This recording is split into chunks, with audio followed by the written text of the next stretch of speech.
Hi everyone! 1-day-old Toyota LC250 for basic upgrade. First, we installed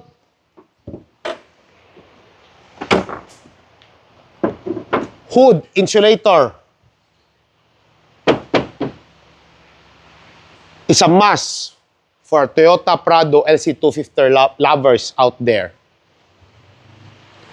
Next, we replace the horn. I let the client choose. The client chooses the PIAA sports horn. Sound check.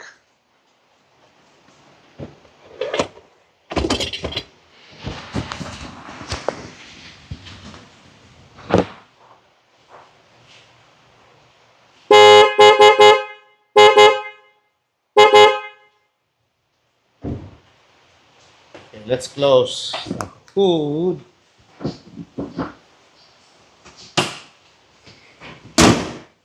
The client is just waiting for the JDM grill. We're going to install here also when it's arrived.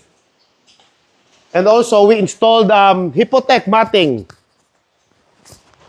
for the inside. 3-row matting. First row, the second row, the third row, and also the cargo tray.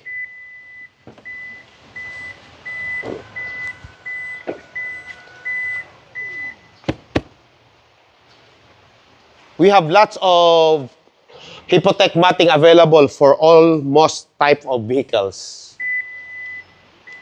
Lastly, the client wants a masculine look on his 250.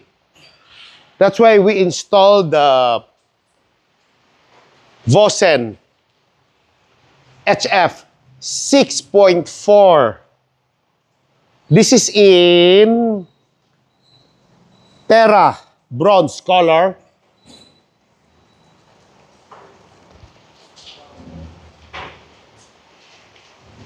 Wrap in. This is a BF GOODRICH KO3 tires on it. See the stance from the side. Very masculine look. Okay.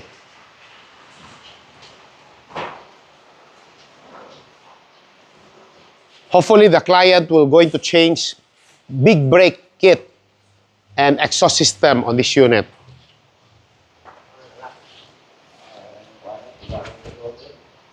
Okay, this wrap up for the phase 1 build. If you like our product here, feel free to message me.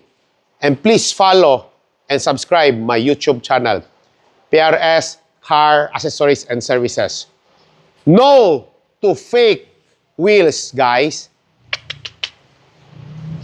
Bye!